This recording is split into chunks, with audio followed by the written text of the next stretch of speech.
क्या ऐसे कारण हैं कि हमारी जमीनें कमजोर होती जा रही हैं? हमें ज्यादा उसमें खाद देनी पड़ रही है, पानी देना पड़ रहा है, ज्यादा जुताई करनी पड़ रही है, गुड़ाई करनी पड़ रही है, ज्यादा चीजें हमें देनी पड़ रही हैं, ज्यादा केमिकल डालने पड़ रहे हैं, घास को कंट्रोल करना पड़ रहा है, कीड़ों की दवाएं ज्यादा डालनी पड़ रही हैं। क्या ऐसा कारण हो रहा है कि हमारी जमीनें कमजोर हो रही हैं और हमें उतना अच्छा उत्पादन नहीं मिल रहा है? आज मैं इसी बात पे चर्चा करूंगा कि ऐसे कौन से कारण हैं जो हमारी मिट्टी को कमजोर कर दे रहे हैं और हमको उतना उत्पादन नहीं मिल रहा जितना मिलना चाहिए। देखिए, सबसे बड़ा कारण जो है मिट्टी का कमजोर होने का वो यह है कि लगातार मिट्टी के अंदर जैविक कार्बन की कमी आती जा रही है। ऑर्गेनिक मैटर कम होता जा रहा है, जैविक पदार्थ कम होता जा रहा है। जब तक जैविक पदार्थ नहीं बढ़ेगा, मिट्टी की सेहत नहीं सुधरेगी, उसका स्वास्थ्य अच्छा नहीं होगा, हम चाहे कितने भी प्रयास कर लें। तो पहला बड़ा कारण तो यही है कि जैविक पदार्थों में लगातार कमी आ रही है। और इसका मुख्य कारण यह है क्योंकि हम जैविक पदार्थों का प्रयोग नहीं कर रहे हैं। खेत में जैविक पदार्थों को लगातार देना जरूरी होता है। रासायनिक उर्वरकों के माध्यम से, चाहे यूरिया है, डीएपी है, एसएसपी है, एमओपी है, इनसे जैविक कार्बन नहीं बढ़ता है।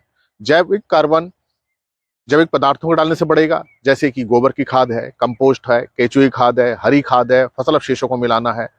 और ये जब तक नहीं होगा, खेत अच्छा नहीं हो सकता, उसकी ताकत नहीं बढ़ सकती। तो सबसे बड़ा कारण तो यही है कि लगातार जैविक पदार्थों की कमी होती जा रही है, ऑर्गेनिक कार्बन कम होता जा रहा है। और जिन खेतों का ऑर्गेनिक कार्बन 0.5% से कम होता है, वो मिट्टी बहुत ही कमजोर मानी जाती है। और अच्छी मिट्टी का जैविक कार्बन 0.75% से अधिक होना चाहिए।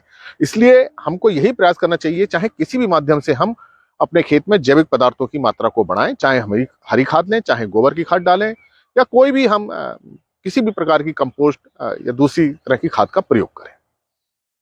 दूसरा कारण यह है कि हमारे खेत की जो पीएच है, वो अच्छी पीएच नहीं हो पा रही है। जो अच्छी पीएच है वो 6.5 से 7.5 के बीच में होनी चाहिए। अधिकांश जगह पे क्षार की अधिकता हो रही है, लवणों की अधिकता हो रही है, मिट्टी सलाइन हो जा रही है, एल्कली हो रही है, सोडियम बढ़ता जा रहा है, ऊसर हो रही है। तो जब पीएच ज्यादा हो जाती है तो उत्पादन अच्छा नहीं हो सकता, चाहे आप कितना अच्छी खाद डाल लें, चाहे कितना अच्छा बीज लगाएं, पानी दें। जब तक इन ऊसर मिट्टी का सुधार नहीं होगा, पीएच का सुधार नहीं होगा, तब तक मिट्टी नहीं सुधरेगी।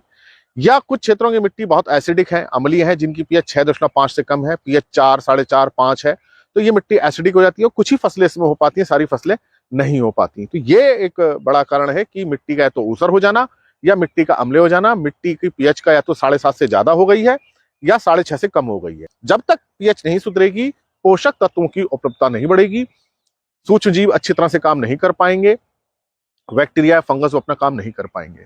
तो जब हम ऑर्गेनिक मैटर को बढ़ाते हैं और पीएच को सही करते हैं, तभी सूक्ष्म पोषक तत्व, ये सूक्ष्म जीव जितने भी हैं, बैक्टीरिया फंगस, इनका काम बहुत तेजी से बढ़ता है, क्योंकि जैविक पदार्थों से इन्हें भोजन मिल जाता है।